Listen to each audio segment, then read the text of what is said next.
Video में हमने देखा था बॉन्डिंग के बारे में पढ़ा था और क्लासिफिकेशन देखे थे कि बॉन्डिंग कितने तरह के होते हैं। Bonding covalent bond, coordination bond, ionic bond, H bonding.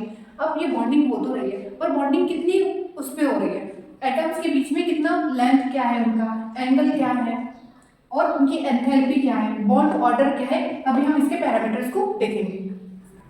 सबसे पहले हम देखेंगे bond length. Bond length is defined as the equilibrium distance between the nuclei of two bonded atoms in a molecule. हम एटम के न्यूक्लियाई से हम major करेंगे। हम न्यूक्लियाई से ही क्यों मेजर करेंगे? क्योंकि हम जो इलेक्ट्रॉन है वो तो घूमते रहते हैं ऑर्बिटल में, तो हम उनके थ्रू नहीं, जबकि एटम के न्यूक्लियाई से करेंगे। Bond length are measured by, हम किसके थ्रू, कौन सी उससे करते हैं, हम मेजर किसके थ्रू करेंगे? Spectroscopic, X ray diffraction, electron diffraction techniques के थ्रू ही हम इसको क्या करते हैं, मेजर करते हैं। अब हम इसको मेजर कर तो रहे हैं, पर किसके उस पे कर रहे हैं? एक तो उनके न्यूक्लियाई से कर रहे हैं, क्योंकि इनके न्यूक्लियाई के थ्रू हम बता पाएंगे। यदि हमने इनके इलेक्ट्रॉन्स के थ्रू बता पाया तो वो तो मूव होते रहते हैं, उनके अंदर अट्रैक्शन और रिपल्शन चलता रहता है, तो हम उनके थ्रू नहीं बता सकते, इसलिए हम उसके न्यूक्लियाई के थ्रू बताते हैं। जो बॉन्ड लेंथ है वो आर ए, जो कि किसको शो करेगा? एटम ए को और एटम बी को, रेडियस बी। और हम इसकी जो यूनिट है वो किसके थ्रू बताएंगे? एंगस्ट्रॉम में या पीपीएम में बताएंगे। तो क्या इसका दे रखा है? Picometre, 198 picometre. तो 198 बाय 2, क्योंकि क्लोरीन के कितने एटम है? 2। तो 2 8 16, सॉरी 2 9 18,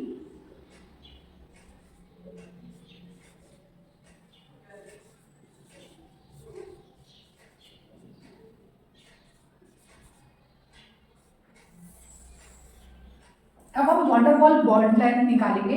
एक क्लोरीन ये है, एक क्लोरीन का मॉलिक्यूल ये, इन दोनों के जो बीच का जो वंडरवॉल बॉन्ड लेंथ है 360 पिकोमीटर है। तो वंडरवॉल यदि हम निकालेंगे तो 360 बाय 2,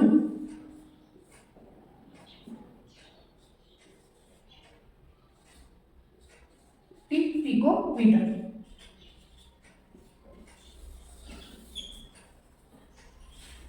जो बॉन्ड लेंथ है वो किस पर निर्भर रहेगा? Size of atom. एटम का साइज क्या है?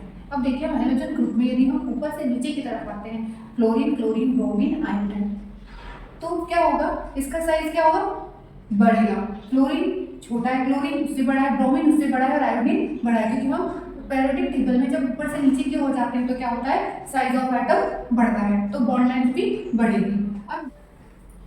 अब हम बात करें बॉन्ड लेंथ के घटने की। बॉन्ड लेंथ कैसे घट रहा है? क्योंकि मल्टीप्लिसिटी ऑफ बॉन्ड, मतलब बॉन्ड जो है उसके बढ़ रहा है। कैसे? यदि सिंगल बॉन्ड रहेगा तो वो बढ़ा रहेगा, और डबल बॉन्डिंग होगी, जब डबल बॉन्डिंग होगी तो क्या होगा? उसकी बॉन्ड लेंथ कम हो जाएगी, और जब ट्रिपल बॉन्डिंग होगी तो बॉन्ड लेंथ और कम हो जाएगी। तो मल्टीप्लिसिटी ऑफ बॉन्ड लेंथ जब डिक्रीज करेगी तो मल्टीप्लिसिटी ऑफ बॉन्ड क्या होगा? ज्यादा होगा। और जब बॉन्ड लेंथ, जब साइज ऑफ एटम बढ़ेगा तो बॉन्ड लेंथ भी बढ़ेगी। Bond angle defined as the angle between the orbitals containing bonding electron pairs around the central atom in a molecule complex ion। ये क्या किसके बीच में एंगल बताएगा? हमको ऑर्बिटल, जो इलेक्ट्रॉन है जिन्होंने बॉन्डिंग करी है, जिनके पेयर्स ऑफ इलेक्ट्रॉन ने बॉन्डिंग करी है दूसरे एटम से सेंट्रल एटम के थ्रू, उनका एंगल क्या होगा? तो हम ये देखेंगे बॉन्ड एंगल, जिन्होंने बॉन्डिंग करी है, डिटरमाइन बाय स्पेक्ट्रोस्कोपिक मेथड। हम इसको किसके थ्रू डिटरमाइन कर सकते हैं? स्पेक्ट्रोस्कोपिक मेथड के थ्रू, और हम इसे एक्सप्रेस करते हैं डिग्री में।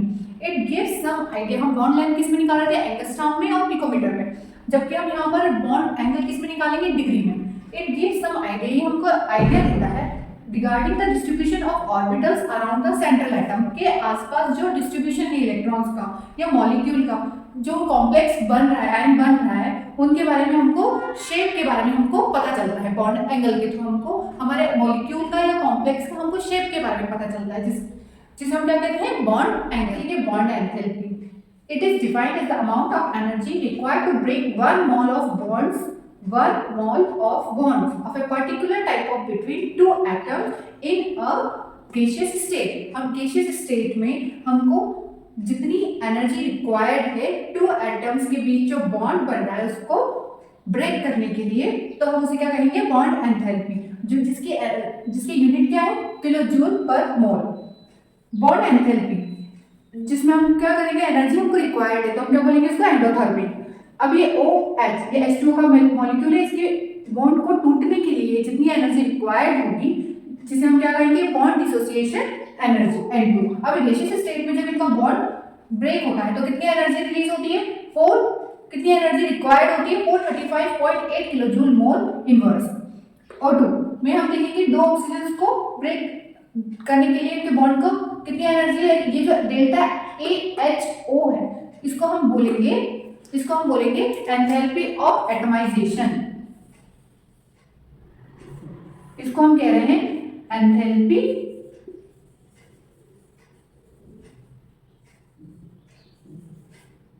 Of atomization.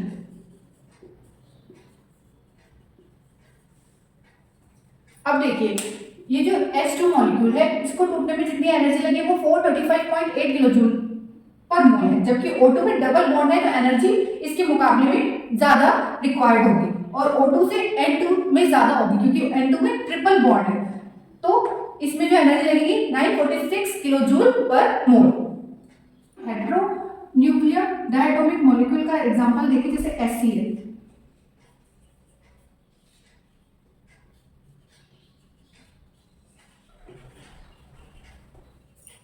इसमें जो एनर्जी लगेगी वो लगेगी 431.5 kilo joule mole inverse.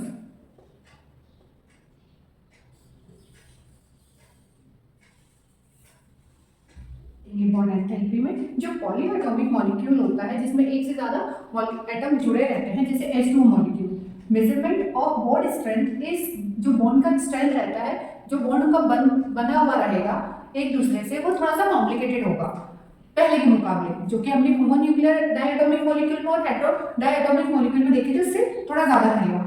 In case of H2 molecule the enthalpy needed to break the 2 OH bonds, हम यहाँ पर H2 मॉलिक्यूल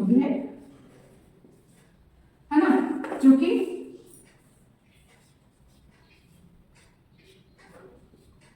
इसमें एक बार एक ये वाला बॉन्ड टूटेगा और दूसरी बार एक ये वाला बॉन्ड टूटेगा पहली बार में, और फिर दूसरी बार में जो बॉन्ड टूटेगा H, ये वाला बॉन्ड टूटेगा, एक बार ये वाला टूटेगा और एक ये वाला ब्रेक होगा। तो इसमें देखते हैं हम जो H2O गैसियस स्टेट में जब हम इनको ब्रेक करते हैं तो कितनी एनर्जी रिक्वायर्ड है, 502 किलो जूल मोल इनवर्स, जबकि फिर जो सेकंड रहेगा OH मॉलिक्यूल, यहाँ पर ये OH मॉलिक्यूल बचा है, अब इसको हम ब्रेक करेंगे तो कितनी एनर्जी होगी, 426 एटमाइजेशन ऑफ सेकंड एटम, तो हम देखेंगे 427 kilo joule mole inverse. Energy लग रही थी वो देखिए 502 किलो जूल पर मोल, जब सेकंड टाइम लिखा तो 427 किलो जूल मोल इनवर्स। क्यों ऐसा, क्यों पहले ज्यादा फिर बाद में कम, क्योंकि जो पहला बॉन्ड है उसको ब्रेक करने के लिए हमको एनर्जी ज्यादा रिक्वायर्ड होगी, जबकि बाद के मुकाबले फिर बाद में क्या होगा, ये तो वैसे वीक हो चुका होगा तो हमको फिर इसके मुकाबले कम एनर्जी हमको यहाँ पर रिक्वायर्ड होगी। एवरेज बॉन्ड एंथैल्पी हम कैसे निकालेंगे, अब आपको यहाँ पर दो बॉन्ड एंथैल्पी देखने को मिल रही है, तो हम इसकी एवरेज बॉन्ड एंथैल्पी हम कैसे निकालें। जो H2 मॉलिक्यूल है गैसियस स्टेट में जब OH का फर्स्ट हमारा एटमाइजेशन होता है तो क्या होता है, 502 किलो जूल पर मोल निकलती है ना, रिक्वायर्ड होती है एनर्जी। तो अब देखिए हमको यहाँ पर दो एटमाइजेशन देखने को मिलता है, एंथैल्पी ऑफ एटमाइजेशन देखने को मिलेगा, तो हम इसमें किसको मानेंगे दोनों में से कि भाई ये है कि ये है, तो हम इसमें क्या करेंगे, एवरेज निकालेंगे। ठीक है, अब देखिए H2 गैसियस स्टेट में अभी तो ये दोनों कैंसिल होकर हम देखेंगे H2O gives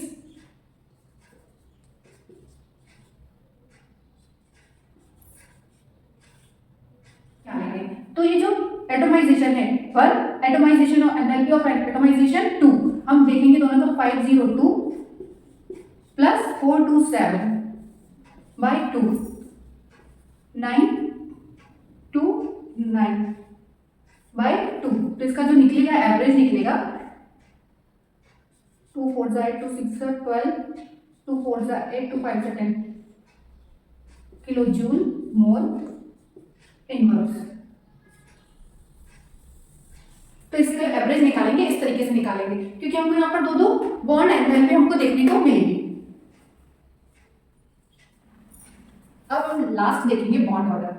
It defined as a number of bonds present in two molecules between two molecules molecules की ना कोवेलेंटली बॉन्डेड मॉलिक्यूल, जो भी जिस बॉन्ड मॉलिक्यूल में कोवेलेंटली बॉन्डेड होते हैं, बॉन्ड बने होते हैं एटम्स के बीच में, तो उनका जो बॉन्ड ऑर्डर रहेगा, बॉन्ड स्ट्रेंथ और बॉन्ड डिसोसिएशन एनर्जी जो रहेगी वो सेम रहेगी। बट जो बॉन्ड लेंथ रहेगी, यदि बॉन्ड डिसोसिएशन एनर्जी हमारी बढ़ती है ना, बॉन्ड डिसोसिएशन एनर्जी हमको ज्यादा लग रही है क्योंकि हमारा बॉन्ड लेंथ कम हो जाएगा। बॉन्ड ऑर्डर हमारा सेम रहेगा बॉन्ड स्ट्रेंथ के, जबकि बॉन्ड डिसोसिएशन एनर्जी और बॉन्ड स्ट्रेंथ और बॉन्ड ऑर्डर इस पर रहेगा कि हमारा बॉन्ड लेंथ हमारा कम होगा तो बॉन्ड डिसोसिएशन एनर्जी हमारी ज्यादा लगेगी, और बॉन्ड डिसोसिएशन हमारी ज्यादा लगेगी तो बॉन्ड लेंथ हमारी कम होगी। उसके पूरे ऑपोजिट रहेगा। अब जैसे कि बॉन्ड ऑर्डर यदि हम देखें तो इसमें हमको ज्यादा एनर्जी रिक्वायर्ड होगी N2 में, क्योंकि ये 3 बॉन्डेड है, मतलब इसमें 3 बॉन्ड है, जबकि इसमें ये डबल बॉन्डेड है, ये ट्रिपलेट है और ये सिंगल है। तो हमको कम एनर्जी किसमें लगेगी, इस वाले मॉलिक्यूल को ब्रेक करने में, और इसमें थोड़ी ज्यादा लगेगी और इसमें सबसे ज्यादा लगेगी।